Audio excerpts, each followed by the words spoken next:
मैं यही point out कर रहा था। हमें तो दर्स देते हैं अपने गिरबानों में जाके। क्या पहली हुकूमत लेके PDM 1 जब हुकूमत आई, उसी को लेके विद इन अ मंथ नेब का कानून चेंज करवा के 50 अरब रुपए के केसेस माफ नहीं करवाए। It's a ground reality, it's a ground reality deputy speaker, it's a ground reality.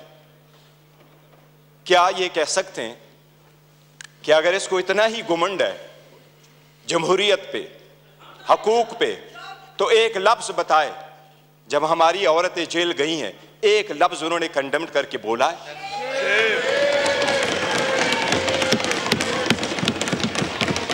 एक हमारे लोगों को जब इलेक्शन के प्रोसेस से गोया, ये जो पीछे लोग आप देख रहे हैं 91, ये 91 नहीं थे, ये 91 वही है।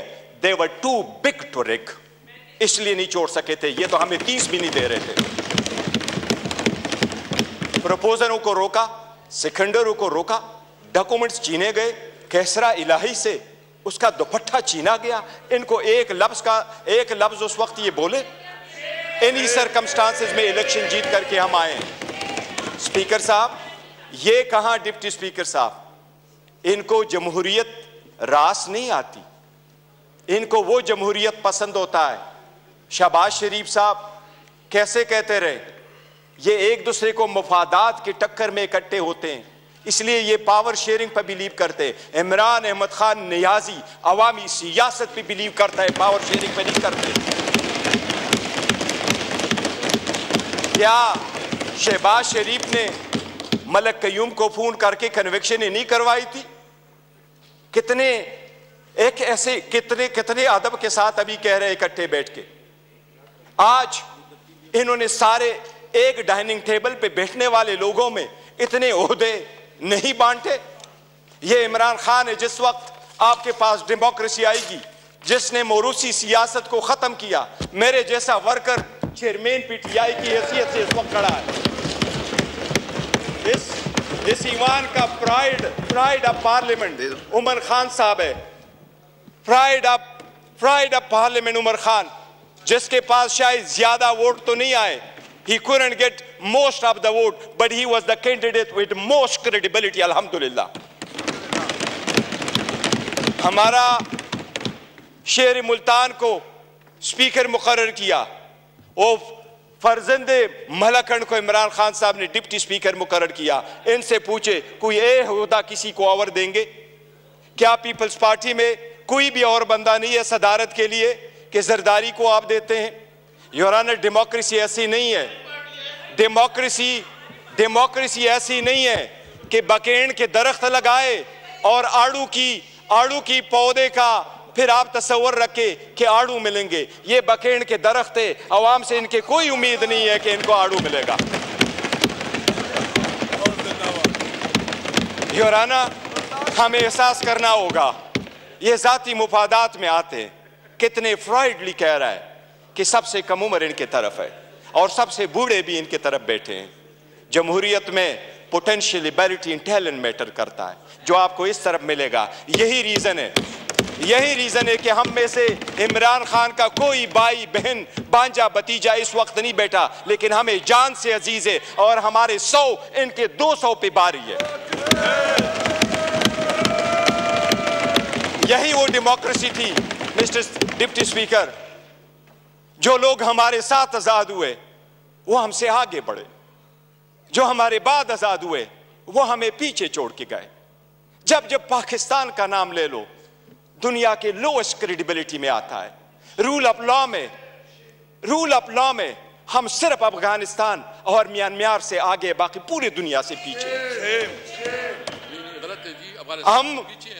हम गुर्बत में 37% गुर्बत से नीचे हैं। नेशनल पॉवर्टी लाइन में 21% नीचे है। हम कैसे आगे तरक्की करेंगे? बाकी गैस, पेट्रोल, बिजली तो दूर की बात, आपको पानी मुयस्सर नहीं है। ये इन लोगों की 4 दहाइयों की कसम रहा है जो अवाम को दिया है। इसलिए इसलिए अवाम ने समझ करके इनको रिजेक्ट कर दिया है। एमकेएमयू वाले वो साथ बैठे थे। मुझे हमेशा से दो पार्टियां अदरवाइज पसंद हुआ करती थी, एक जमात इस्लामी जिसमें फिर भी जमहूरियत है, दूसरा एमकेएम जिसमें मुतवस्सित तबके के लोग शामिल होते थे। लेकिन इस मर्तबा वो भी टिकट लेने वालों के लाइन में लग गए और अपने वसूली की सौदाबाजी की। इनके 15 सीटें बैठ करके दिखाता हूं, 1 2 3 15 सीटें हमारी कराची में उन्होंने ली है, 2 सीट हैदराबाद में ली है। यही वो 15 सीटें जो उनको कहा क्या बेहतर होता अगर ये ओहदे के पीछे न जाते, असूल पे चढ़ते और ये छोड़ जाते, क्या फर्क पड़ता? इनके पास अब ये ना होता। जनाब स्पीकर, अगर आगे चलना है तो कुछ बेसिक वसूल पूरे दुनिया में होते हैं। पहला वसूल ये आपके सामने वो साइफर का जिक्र कर रहा है। साइफर एक हकीकत है। इमरान खान साहब ने जिस वक्त ये उठाया है, वो लोग जो मुल्क को साजिश करा कि हुकूमत खत्म करने में, उनका ट्रायल होना चाहिए बजाय उसकी जिसकी आपने हुकूमत खत्म किया और उसको ट्रायल भी करवाया। जनाब स्पीकर, कितने गौर से कहते हैं कि इलेक्शन फ्री, फेयर और ट्रांसपेरेंट होना चाहिए। आप उस हुकूमत का हिस्सा थे डिप्टी स्पीकर। जो ही हुकूमत बनी, इनकी पीडीएम आई, सबसे पहले इलेक्ट्रॉनिक वोटिंग मशीन इन्होंने खत्म करवाई, because they knew it public के रिजेक्टेड। ये ओहदे बांटते, ये ओहदे बांटते आपस में, ये डेमोक्रेसी से दूर दूर उनका कोई ताल्लुक नहीं। स्पीकर, डिप्टी स्पीकर, अगर हमने आगे जाना है, बढ़ना है, तो उसके मिनिमम कुछ वसूल होते हैं। और मिनिमम वसूलों में यह कि एक वक्त में बहुत सतात कल मायूसी जरूर हुई है कि ये तो हम मानते भी नहीं है कि ये प्राइम मिनिस्टर है, जाली सरकारी वाला है। लेकिन फिर भी उस ऑफिस में निकलते हुए भी इसने हमारे वो औरतें बहनें जो जेलों में हैं, उनकी रिलीज का कोई ऑर्डर नहीं किया था।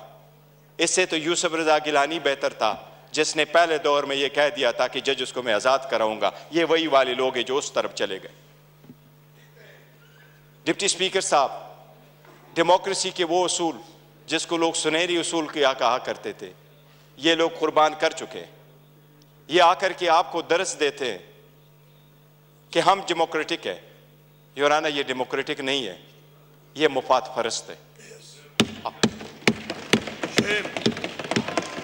इसमें कोई शक नहीं। आपने नेब के कानून में तरमीम की, आपने अपने मुफादात की पॉलिसी की, सबसे बड़ी काबीना इसने बनवाई।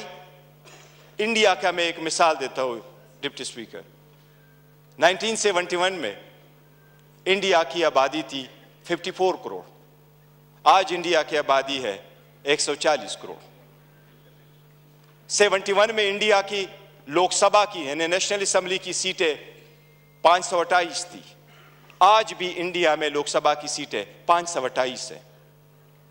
जो सीटें मुख्तस थी 54 करोड़ लोगों के लिए, इंडिया ने कहा हमने ओहदे नहीं बांटे, सीटें नहीं बांटी, हमने अपना पैसा बचाना है, अवाम का पैसा बचाना है। आज भी 140 करोड़ उसी सीटों पे बैठे।